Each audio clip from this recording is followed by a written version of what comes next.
Well, it's a bill that has received very little attention but may make free speech a felony and seriously restrict your right to political protest. Just signed into law by the president, H.R. 347 gives federal agents sweeping powers to arrest and bring felony charges against citizens engaged in protests where the Secret Service is present. Joining us now with more, Fox News senior judicial analyst, good friend, Judge Andrew Napolitano.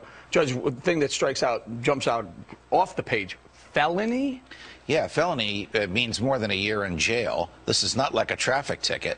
For standing and protesting, the type of thing that for 230 years Americans took for granted because it was protected by the First Amendment, Congress shall make no law abridging the freedom of speech, has actually been abridged by legislation the president signed last Thursday, supported overwhelmingly by both parties, with very, very little public debate and very little debate in Congress. Basically allows Secret Service agents to decide where there are no free speech zones, not speech zones, no free speech zones. And anybody by the Secret Service can, protected by the Secret Service, can ask those agents to ban protests wherever they are. So I can think of 3 violations: speech violations, association violations, the right to petition the government for a redress of your grievances. What good is free speech if the people in the government are so far away from you that they can't hear you? Judge, what about keeping our elected officials safe?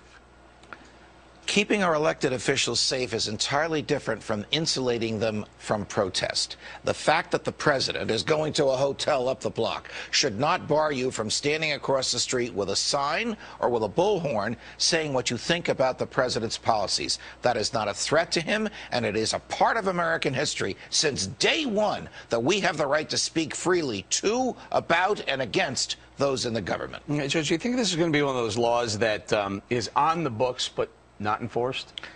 I think it's one of those laws that's going to be enforced when the government wants it enforced. The problem, Eric, is it puts a lot of unbridled discretion in the hands of Secret Service agents who may very well say, you know what, boss, you've had a rough day. We'll keep everybody away from you. Or, you know what, boss, this crowd likes you, so we're going to let them, we're going to let you hear them.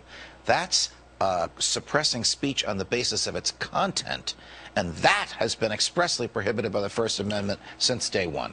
What dictates the Secret Service is present? In other words, aren't they present all over Washington, D.C.? Well, they are, and that's a great question, because this law also allows the president to give Secret Service protection to whoever he wants. I'll give you a bizarre example. His campaign managers are coming to Washington to confer with him about the campaign. He can give them Secret Service protection. And then the Secret Service can say to the kids in the streets, you can't shout at David Axelrod, because the campaign manager, because the Secret Service is protecting him. This is a slow, creeping destruction of some of our basic liberties, and the president signed it in secret. And now some of the Secret Service are going to be providing services for the candidates now as well, right? Correct. So correct.